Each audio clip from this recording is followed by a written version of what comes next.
We knew it was just a matter of time. In 2017, the clock ran out. If became when. The hurricanes had returned, and they kept coming and coming. You'd think that we had learned how to deal with things after the pummeling siege of 2004, 2005, and 2008. Thing is, we got complacent and lost our way. After 2005, we dodged bullet after bullet in terms of truly intense hurricanes. Those were happening elsewhere now. The Philippines, Fiji, Taiwan, and Mexico. They weren't a U.S. problem anymore, or so it would seem. The growth of social media fattened us up on likes, shares, and favorites. All the while, the stage was being set for the most destructive hurricane season in the Western Hemisphere's history. Harvey alone eclipsed Katrina. Then we had Irma, Jose, Maria, and Nate. For Puerto Rico, it's so bad that people are literally becoming hurricane refugees, fleeing the island for the mainland U.S. That'll make the political landscape a little more interesting in 2020. To properly tell the story of the hurricanes that we tracked in 2017, we need to go back to the beginning of the year. –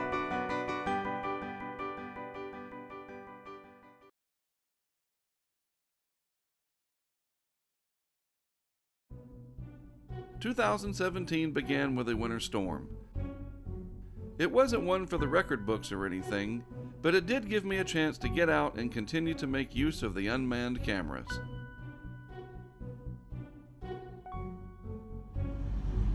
The storm affected areas from northeast North Carolina up through Washington, D.C. and beyond. While hurricanes were probably the last thing anyone was thinking about, much less in January, for me, it's all about being ready for the next event.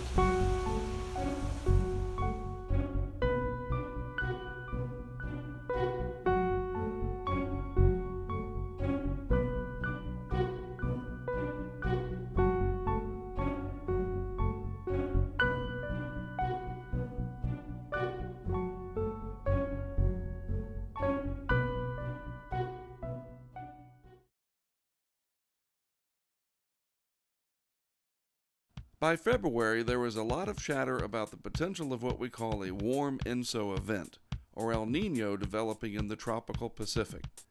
As you may recall, a particularly strong El Nino all but shut down the Atlantic hurricane season in 2015. Most of the 2017 Atlantic hurricane seasonal forecast would hinge on whether or not the tropical Pacific was warmer than normal. February was also when we had the most intense winter storm of the season. A strong low-pressure area was forecast to develop just off the New England coast and rapidly intensify. This meant that I would have a chance to visit one of my favorite off-season locations, Cape Cod. The National Weather Service issued blizzard warnings for the eastern part of Massachusetts, including all of the Cape. 32 degrees as I cross the GW Bridge here on my way to Cape Cod, where things are going to get crazy. Upper level north. Thanks for that, Google Maps lady. I think you heard that. Anyway, here we are. A few hours to go, then I'll be in Cape Cod. The storm was in a position and intense enough to create a storm surge off of Cape Cod Bay, threatening areas such as Dennis. I planned accordingly and set up a live camera system along the north side of Dennis, right next to the water.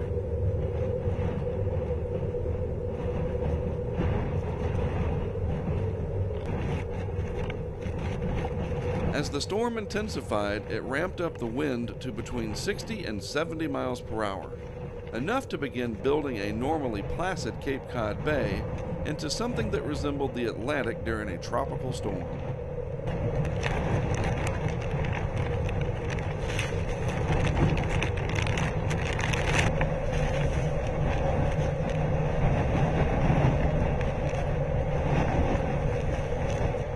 Once again, through the utilization of unmanned camera technology, we were able to monitor conditions as storm surge on top of the high tide eventually overwashed the road and made it impassable. Meanwhile, I was out and about and stopped at Sissuit Harbor to check on conditions there. Now, despite 60-mile-per-hour wind, and I mean truly steady wind right off the bay, I could not resist getting out to take a closer look.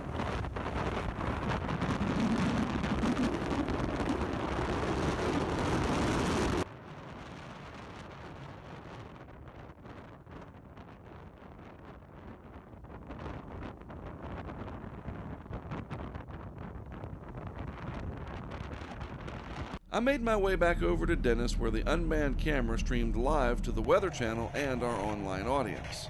All of this happening while the bay literally spilled into the roadway. Storm surge from a winter storm.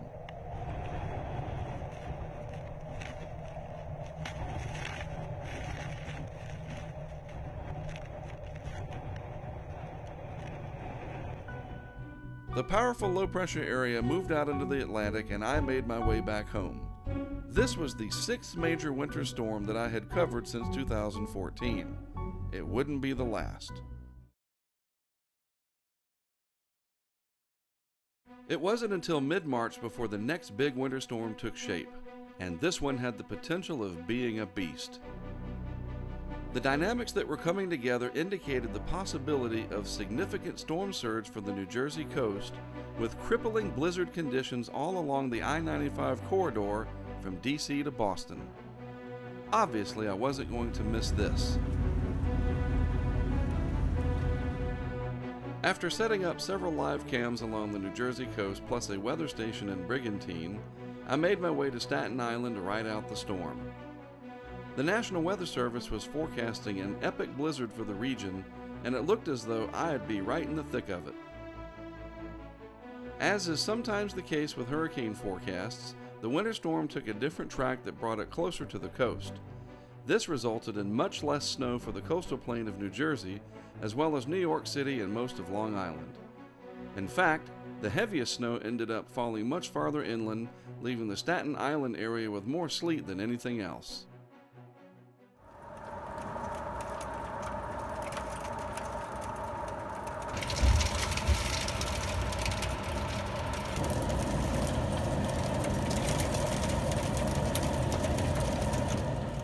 The powerful storm still had a big impact on the region, with some coastal flooding and a fairly low pressure for a non-tropical storm. My weather station in Brigantine recorded a minimum pressure that would rival a Category 1 hurricane.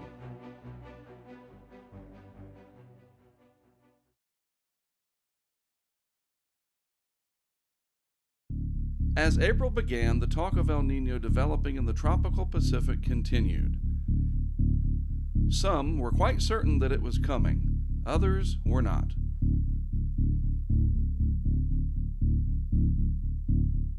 As such, on April 6, the first quantitative forecast from Colorado State University indicated a below-average season ahead. 11 named storms were predicted to form, with 4 of them becoming hurricanes, and 2 of those hurricanes reaching Category 3 strength or higher. The seasonal ACE index, which measures actual energy output of tropical cyclones, was predicted to be 75, or a little bit below the long-term average. Then, on April 19th, a rare out-of-season tropical storm formed way out in the North Atlantic. It was named Arlene, the first name of the 2017 season, even though the season did not officially begin until June 1st.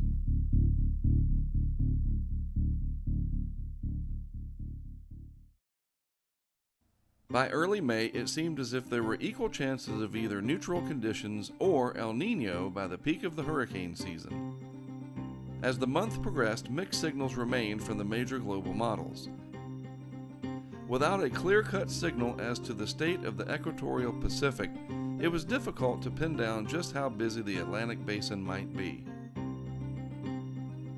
By the middle of May, it seemed as though a strong surge of trade winds would take place over the western and central Pacific towards the latter half of the month. Stronger trade winds, as indicated by the blues in this diagram, promote mixing and cooling of the ocean, not warming. With hurricane season just around the corner, this was an important turning point in the evolution of what was to come. On May 25th, NOAA issued their official outlook for the 2017 season. It seemed as though above average activity was the most likely outcome.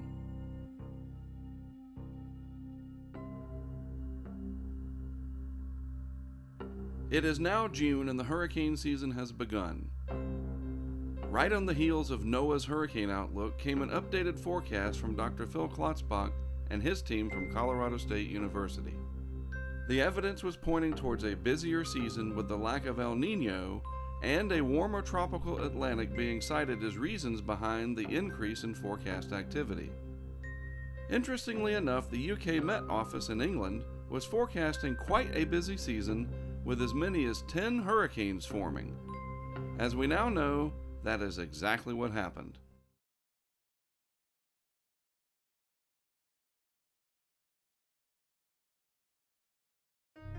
It didn't take long for things to get going, and by mid-June the tropics showed signs of activity. A strong tropical wave, fairly unusual for June, showed potential for some development as it moved west at a low latitude through the deep tropics. Meanwhile, a broad area of low pressure was forecast to develop in the vicinity of the Yucatan Peninsula or the southern Gulf of Mexico. Of particular interest was the system in the tropical Atlantic. If in fact it went on to develop, it could mean that conditions across the main development region were more favorable than we had seen in recent years. On June 19th, the eastern disturbance became Tropical Storm Brett and made landfall in Trinidad, bringing heavy rain and gusty winds to the island. It is important to note that Brett was the earliest tropical storm on record within the main development region. This was a sign that was hard to ignore in terms of what it meant for the rest of the season.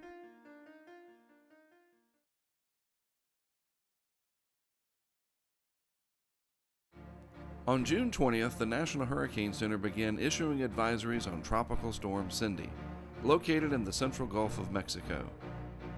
Cindy was a typical June storm, meaning that it was rather disorganized due to strong upper-level winds that kept the center exposed during its entire life cycle.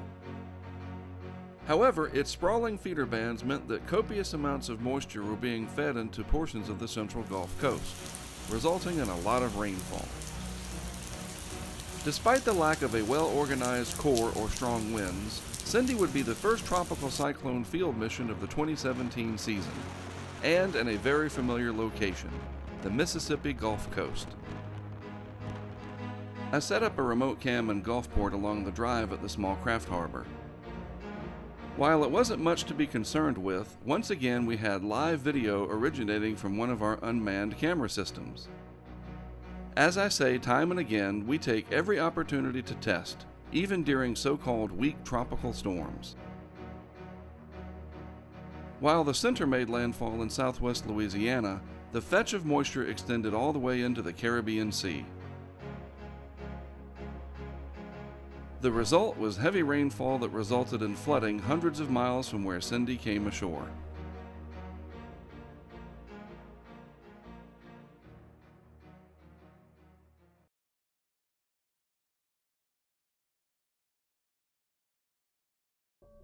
At the end of June, another tropical depression formed midway between Africa and the Lesser Antilles. It did not continue to develop past depression stage due to an abundance of dry air related to the Saharan air layer. Nevertheless, it was yet another sign that the tropical Atlantic was going to be quite favorable this hurricane season.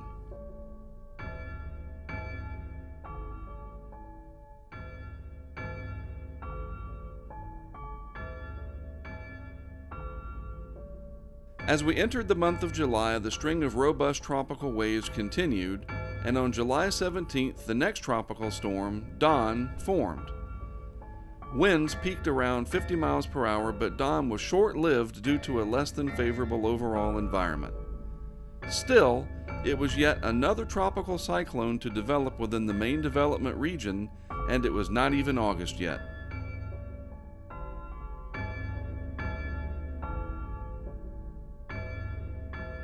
At the very end of July, Tropical Storm Emily formed in the Gulf of Mexico along a dissipating cold front. It was a rapidly developing yet small storm that brought fairly significant impacts to portions of the Florida Peninsula.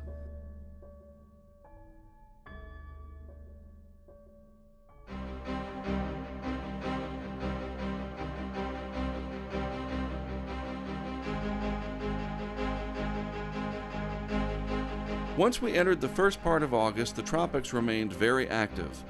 A tropical wave in the southeastern Caribbean Sea showed signs of organization and strengthened around August 7th into Tropical Storm Franklin. It later went on to become a hurricane, and little did we know that it would set off a string of 10 hurricanes in a row that would ultimately define the remarkable 2017 season.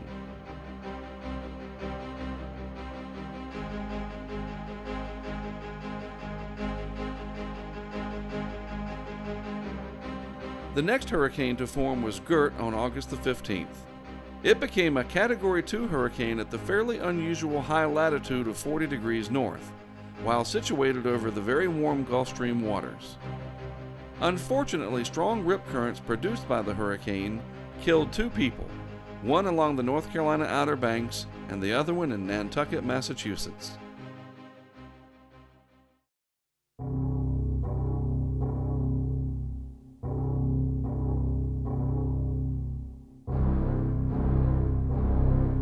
Hurricane Harvey.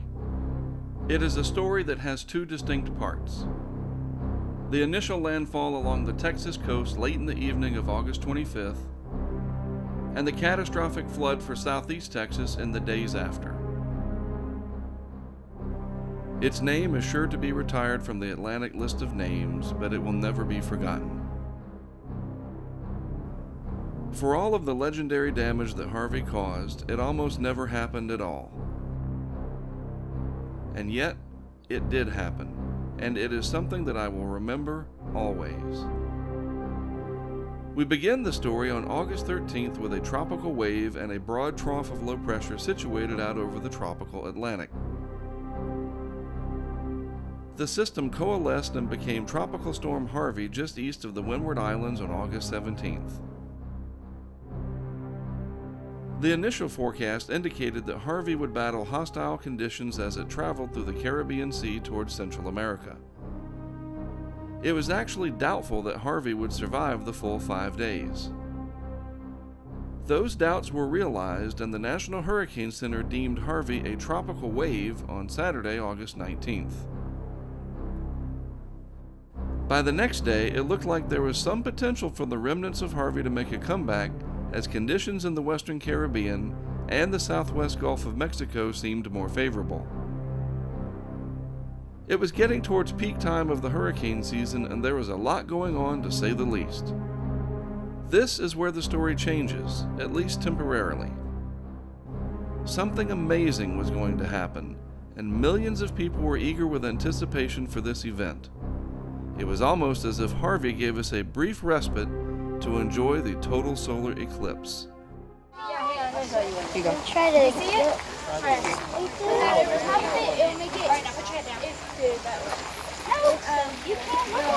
It looks like when you clip your toenails.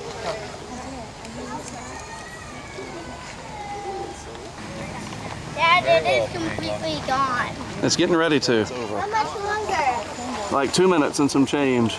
It is. I set up a GoPro facing the lake to capture the entire event from start to finish. I also brought my quadcopter, which I will show the video from in a moment. The idea was to put it 400 feet above the lake to capture the shadow going past.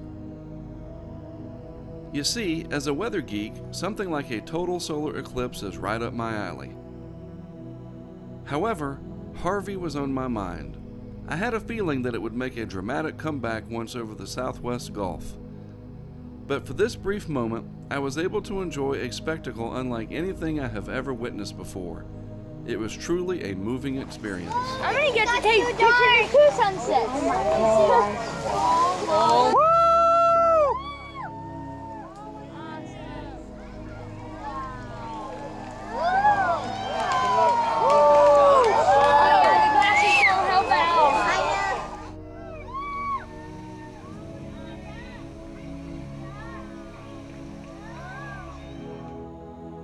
Here's the view from my quadcopter 400 feet above Lake Marion. This is time-lapse so that we can see the motion of the shadow as the moon covers the sun. Look at that. Just as somebody has our I guess somebody's got used to you guys. Look at that. Look what y'all look like in the dark. Maya does have to Y'all all look better in the dark. Daphne, look up. the sunshine? Where's the sunshine? Where did it go? Look up there. Do you want to go find the sunshine? Wait, Dad, your quadcopter can see it now, can it? Yes. Is it positioned up? No, it's catching the shadow. As with all things of beauty, the moment was fleeting and the totality portion of the Great American Eclipse was over. Look, Brayla, look. Holy crap. See it?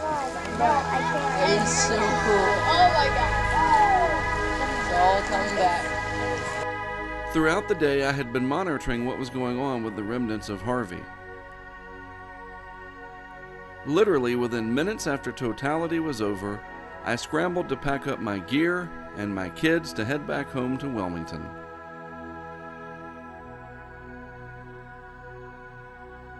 Harvey was headed for Texas, and it was time for me to get ready to do the same. After returning home from witnessing the solar eclipse, I prepared my equipment and got the Tahoe ready. I managed to get a few hours of sleep, then I hit the road for Texas on Tuesday, August 22nd. It is a grueling 2-day trek, and I have to say that I am glad that I left when I did. Harvey's remnants were getting better organized and were forecast by the National Hurricane Center to regenerate and become a tropical storm fairly soon. My plan was to meet up with my colleague Carrie Mallory, who just happens to live in Houston. He too was on his way back from viewing the solar eclipse, heading back to Houston from Wyoming.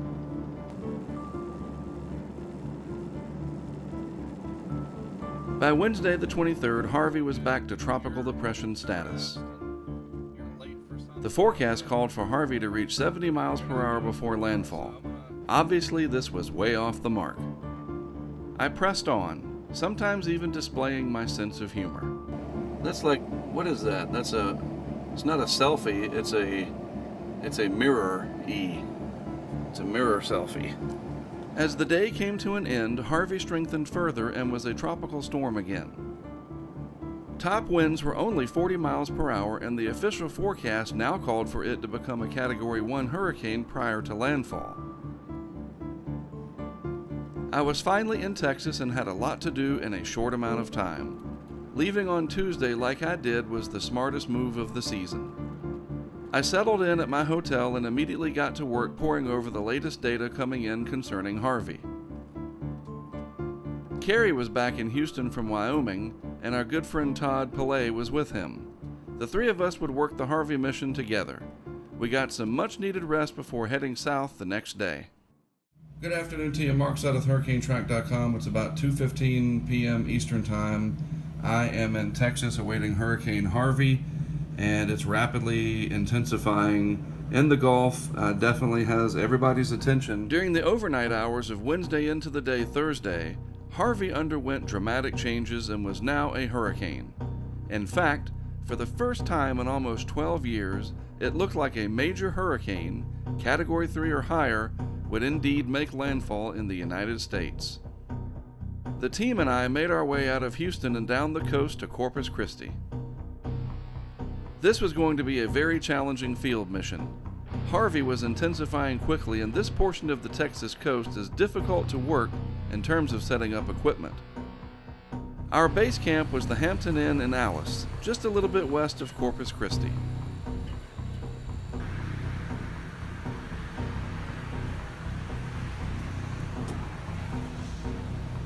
It is now late evening and we are all set for Harvey. The far outer rain bands are just beginning to reach our location. The wind is picking up and the first raindrops begin to fall. Friday is crunch time. We had a lot to do. Shortly after 8 a.m. on Friday, August 25th, we set out for the southwest portion of Corpus Christi to deploy a weather station and a live camera. All right, here we are. So there's the walkway. I just need to be able to pull over.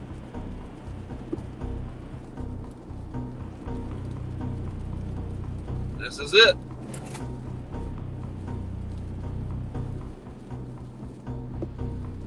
This was a great location to capture exceptional wind data, but we weren't sure as to whether or not the core of Harvey would pass close to the station.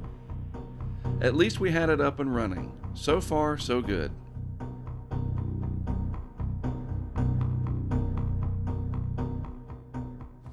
We left Corpus Christi and turned our attention to Port O'Connor. This is where we wanted to place one of the unmanned camera systems by itself. Now I have to say, I really wanted to put the second weather station that we have along the bridge near Belmar. However, the construction was all concrete and we didn't have anything to secure the 5-foot mast and anemometer to. This was very frustrating because I was convinced that the center would pass over Belmar. We kept on going and reached Port O'Connor just before noon.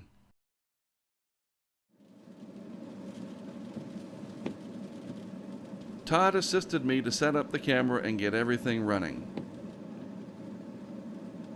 Because of the projected storm surge for the area, perhaps as high as 12 feet above ground level, we placed the camera at 10 feet, the highest that we have ever placed one for a hurricane.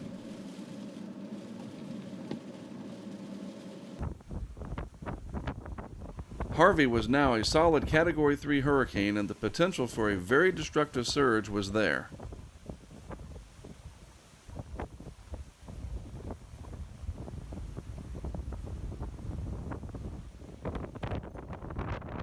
It didn't take long and we had the camera system running. It was so strange to be seemingly the only human beings in the area.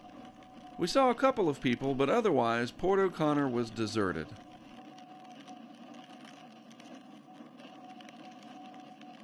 At this point we realized that Harvey was probably going to make landfall after dark, which meant that all of this effort was probably in vain. Nevertheless, we had the camera up and running.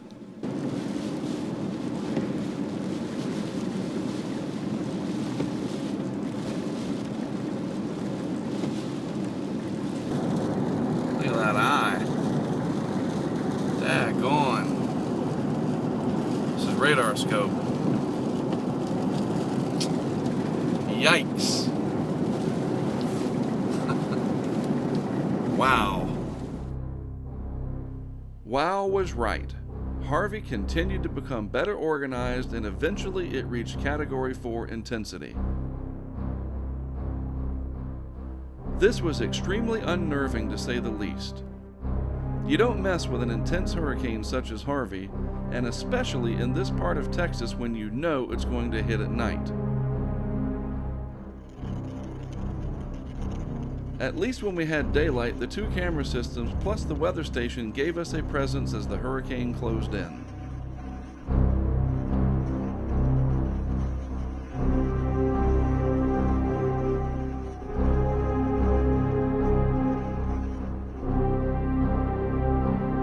Darkness was approaching, and I made the decision that this is about all we could really do.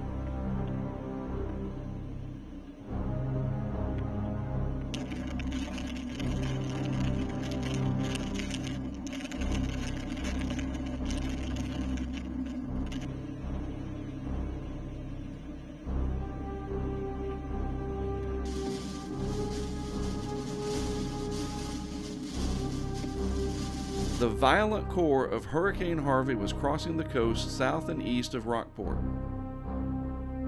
I just couldn't justify the risk not only to our well-being, but also to our vehicles and our equipment, especially considering that we knew with almost absolute certainty that there was going to be a part 2 of Harvey's saga.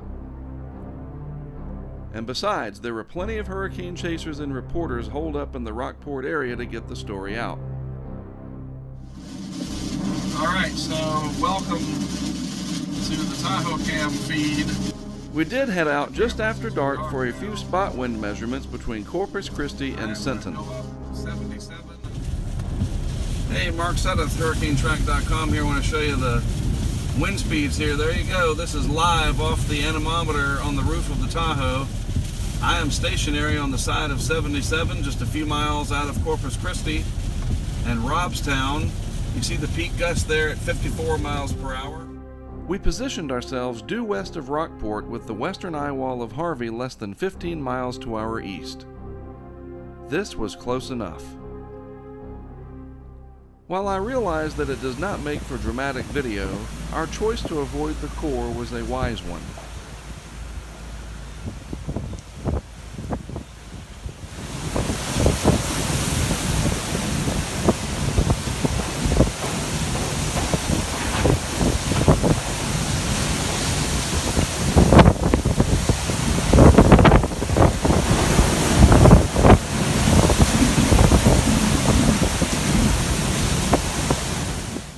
Harvey made landfall as a Category 4 hurricane, thus ending the nearly 12-year absence of major hurricane landfalls for the United States.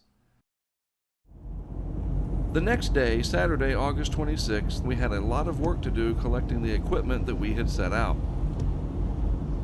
First, we grabbed the weather station and camera system that had been deployed along the bay in southwest Corpus Christi.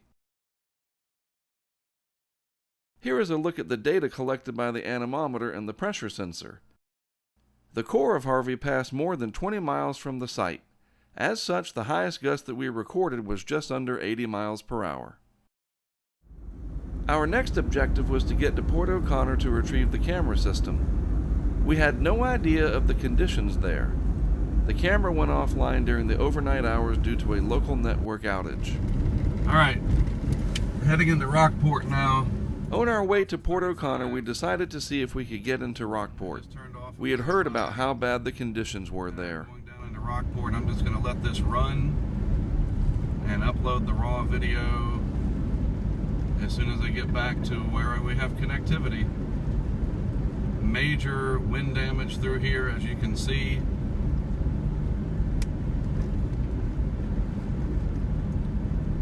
Wow, just incredible damage. Complete damage to gas station canopies. The trees are stripped of their leaves in many cases, these oak trees. Here we have a house that is completely destroyed over to the right.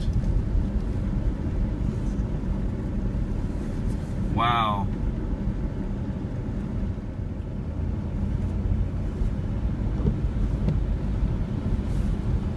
I'm going to pull over in just a moment because I really want to fly my quadcopter to provide aerial video.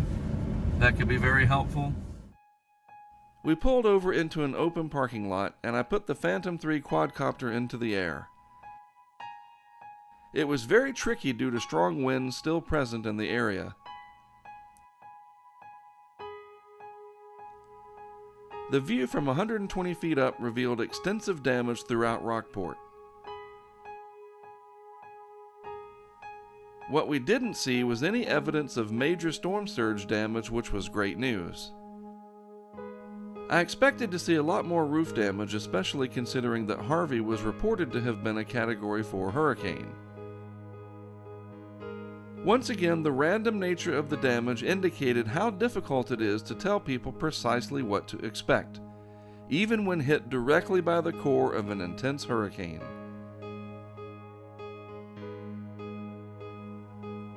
We continued to survey the damage from the ground, eventually making our way to the waterfront. Not a good situation here in Rockport.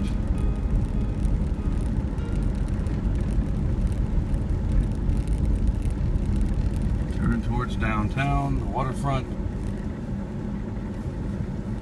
Some storm surge probably, but this is wind damage that's the real problem here.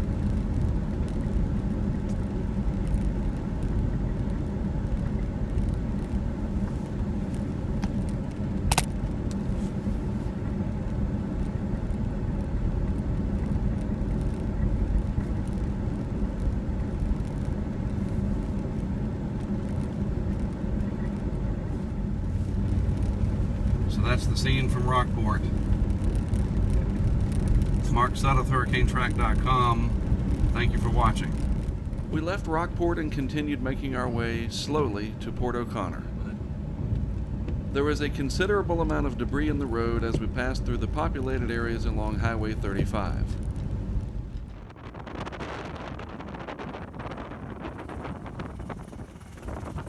Once we got past Aransas County Airport and out into the open country, we began to encounter the lingering storm surge.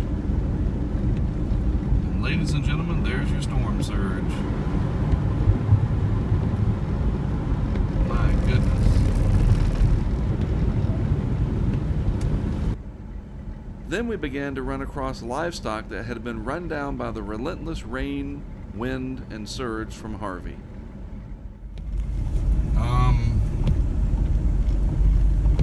What the heck? Hey man, it's gonna be okay. Alright? Hang in there. Hang in there. I wasn't trying to be funny. It was a very helpless feeling to see these animals stunned, confused, and in need of help. There is nothing that we could do but post the information about it on social media in hopes that help would arrive soon enough. For some, the hurricane was too much.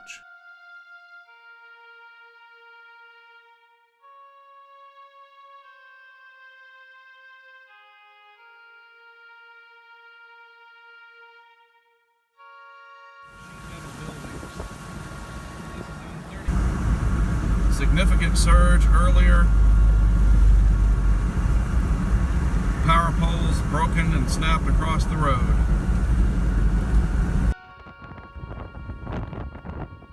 It is hazards like this that can get us into real trouble if we're not careful. People think that intercepting and studying hurricanes is exciting. Well, I'm here to tell you that it can also be very dangerous, even if it's not the hurricane itself that gets you.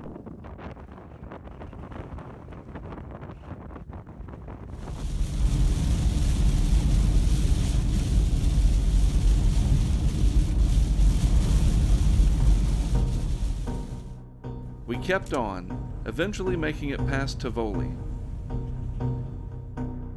Once again, more evidence of storm surge. This time, probably several feet high.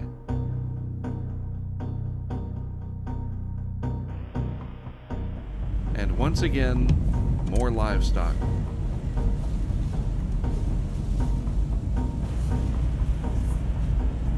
Look at that, there's another one. Hey man, what's happening? As we closed in on Port O'Connor, the rain kicked into overdrive as intense bands of what was now Tropical Storm Harvey moved across the region. Flooding was quickly becoming a major issue. Epic disaster unfolding here in eastern Texas.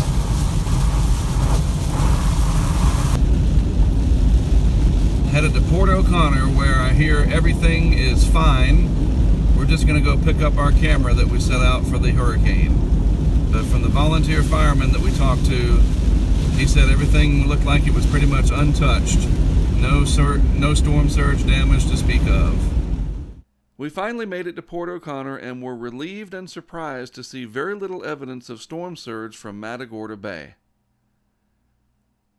We worked quickly to retrieve the camera unit and officially began Phase 2 of our operation. It was time to get to Houston.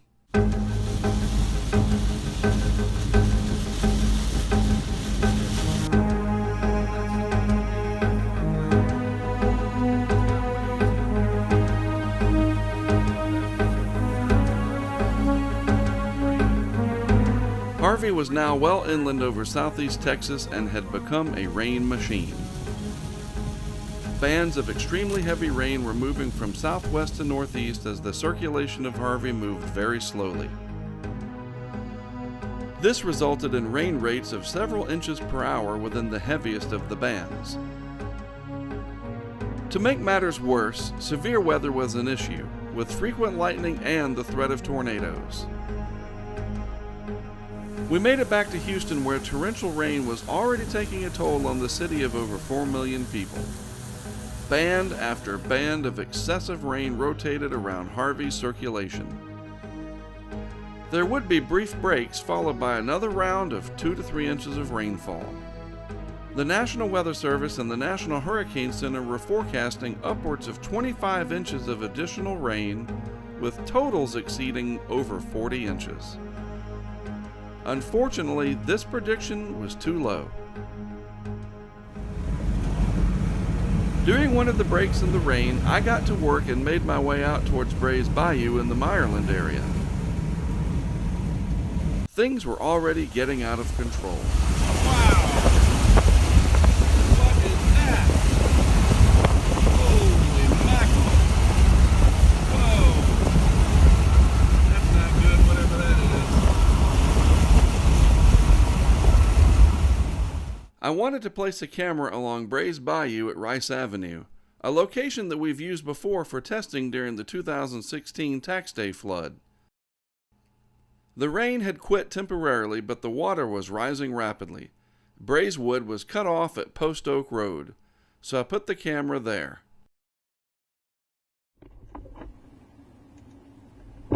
I parked my Tahoe on the median of North Bray's Wood. An abandoned car was quickly being surrounded by the flooding.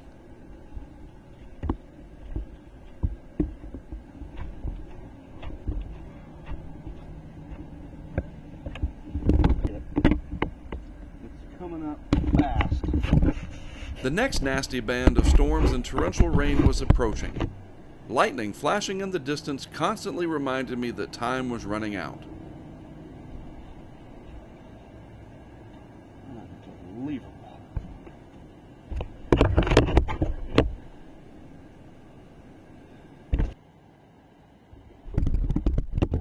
In this photo that I took after the flood, you can see the light pole that I secured the camera to. Keep in mind, it was about 5.5 feet above the ground.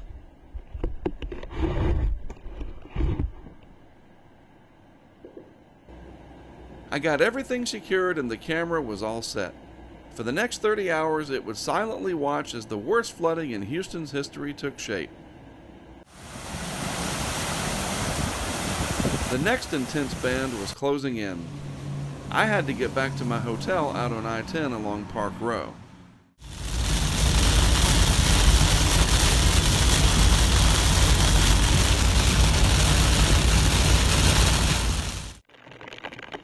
Bray's Bayou was quickly rising due to all of the rain that had fallen upstream.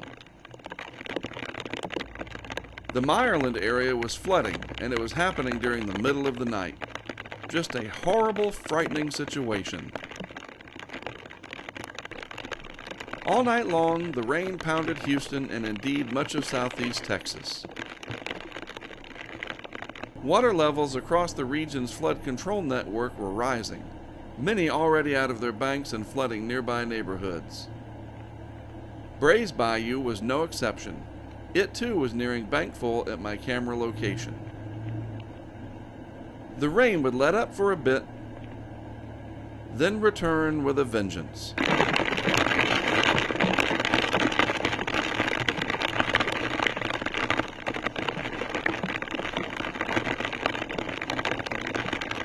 All the while, the water rose higher and higher, and this was the case across a large portion of Houston and surrounding areas. And this was only day one. We had a long way to go.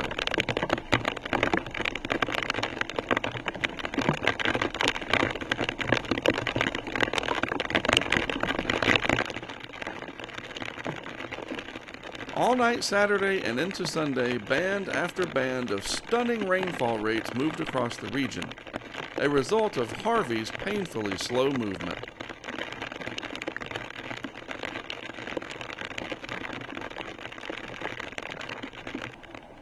By daybreak, the water had risen several feet and was still going up.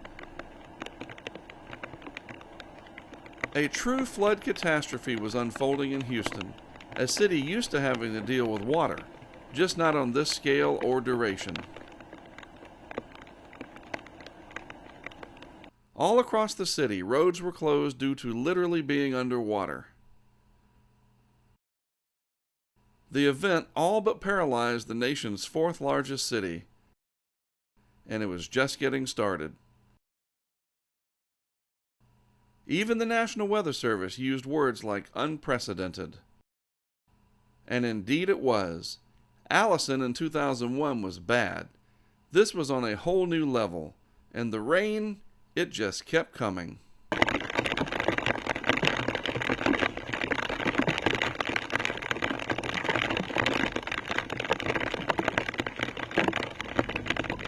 I could not move around much at all for obvious reasons, but I was close to another location where flooding was taking place. South Maid Creek at Greenhouse Road, already well over its banks. Here is where my hotel is located, and just down the road along Park Row was Greenhouse. I prepared another camera and set it up on Sunday afternoon.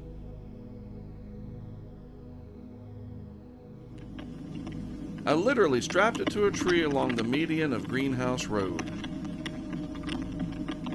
While I was there, the rain let up just enough for me to put the quadcopter up for some aerial video. Notice how the water is flowing from left to right. Little did I know at the time, but it was spilling into something called Addicks Reservoir. I would become much more familiar with this over the next 2 days.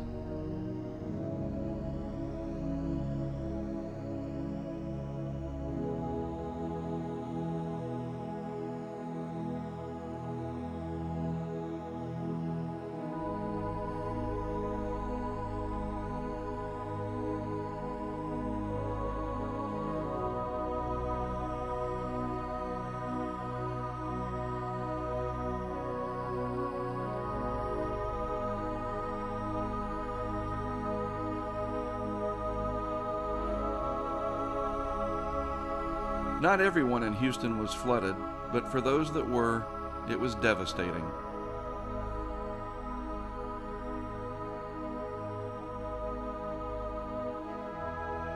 Floodwater is incessant and penetrative, creeping up like vines as it consumes everything.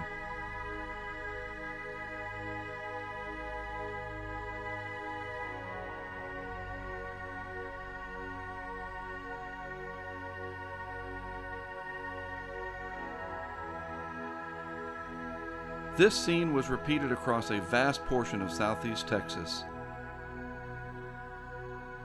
Obviously worse in some areas, less so in others.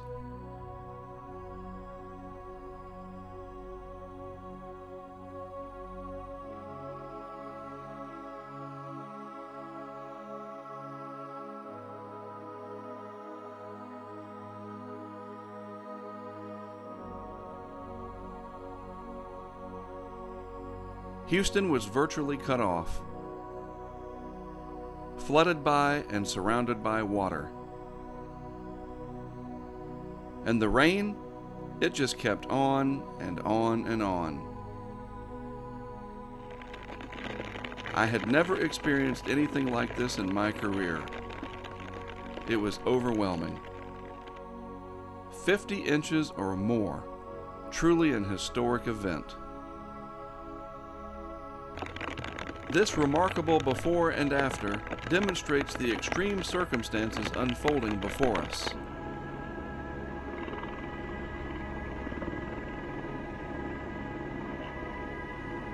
The rain continued, nearly putting the unmanned camera underwater.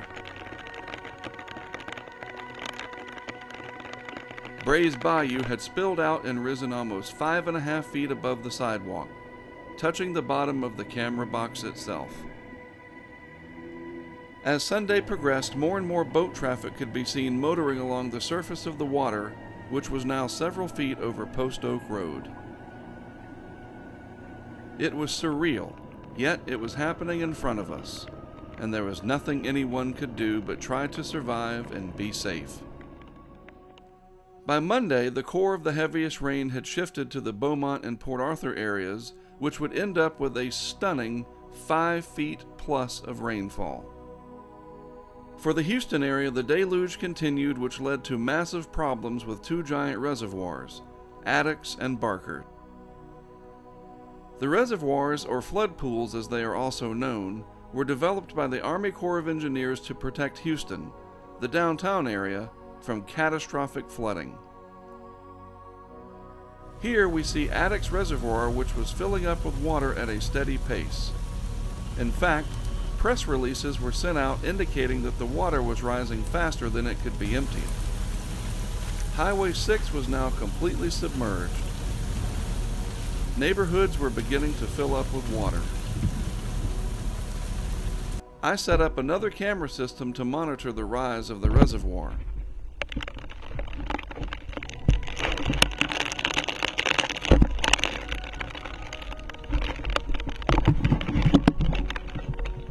This was an unprecedented event, and it was unclear as to whether or not the water would overtop the earthen dam that you see to the left. Not only was the current rainfall a huge contributor to the filling of the flood pools, but we have to consider all of the rain that has fallen north and west of the flood pools. Unthinkable amounts of water were flowing through the flood control system into Addicks Reservoir. If it overtopped the dam, well, just use your imagination. Unfortunately, developers were allowed to build neighborhoods inside of these flood pools. Needless to say, the results of those decisions were coming to painful fruition. Out of curiosity, I turned off of Park Row, crossing the dam onto Barker-Cypress Road. At this moment, it hit home just how bad things were getting. This was a neighborhood, and the water was coming up quickly. They were inside the flood pool. I knew that I had to relocate the camera on Greenhouse Road to this location.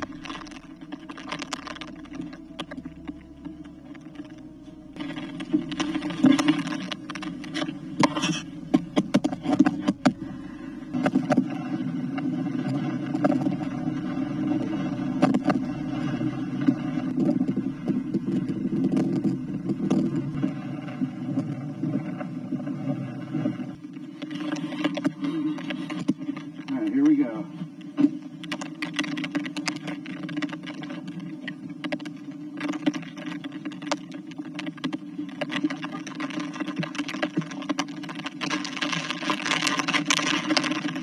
I walked the camera box with all of the gear needed to attach it someplace, down Barker-Cypress Road and into the flood. Luckily, I was wearing boots that came up to my hips. Flood water is nasty and can make you very sick. Water from South Maid Creek and elsewhere was flowing at a quick pace into the reservoir. The pool was filling. It was unlike anything I had ever seen. Not like this. And the water is coming up.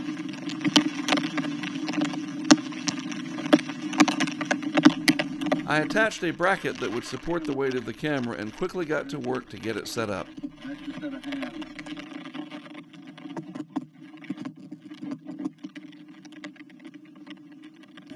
The water crept up, inch by inch, hour by hour. More people began to flee, using whatever means they could get their hands on.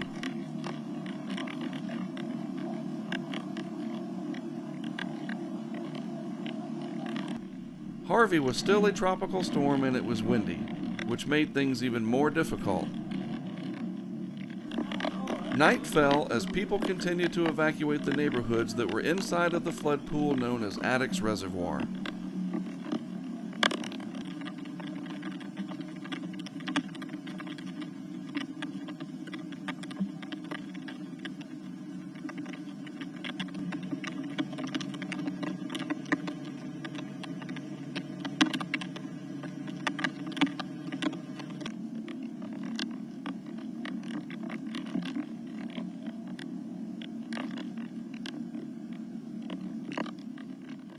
It is now Tuesday, August 29th, and the rain continues, though not as heavy as before.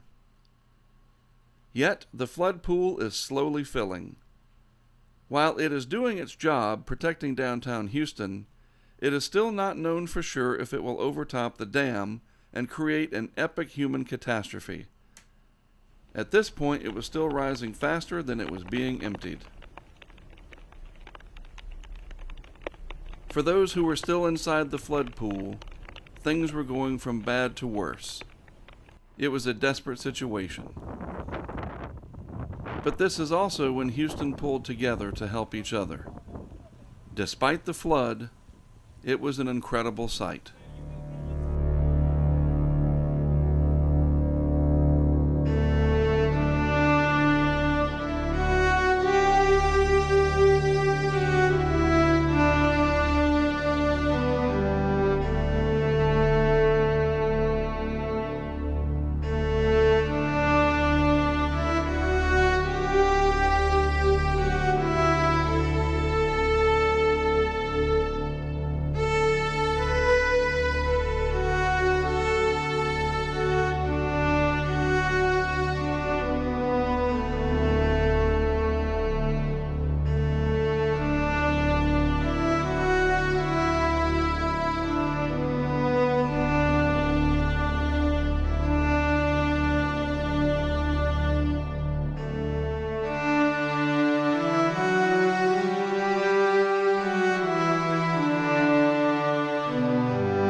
Eventually, the rain stopped and the skies cleared.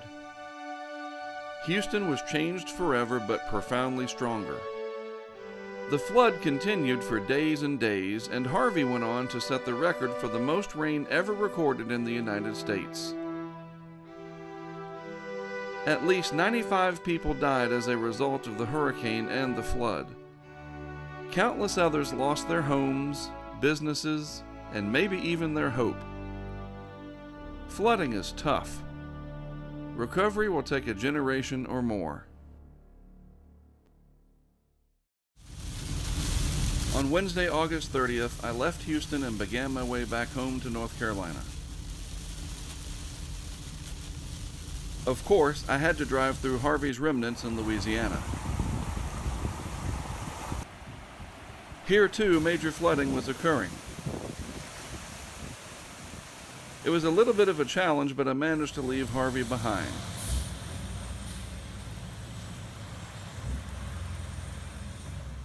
I'm good. I want to stay with my property. We're leaving them there. But many Port Arthur residents trapped behind the floodwaters don't want to stay. The 2017 hurricane season was not about to let up. In fact, just the opposite. Now, we have a new problem, and its name is Irma.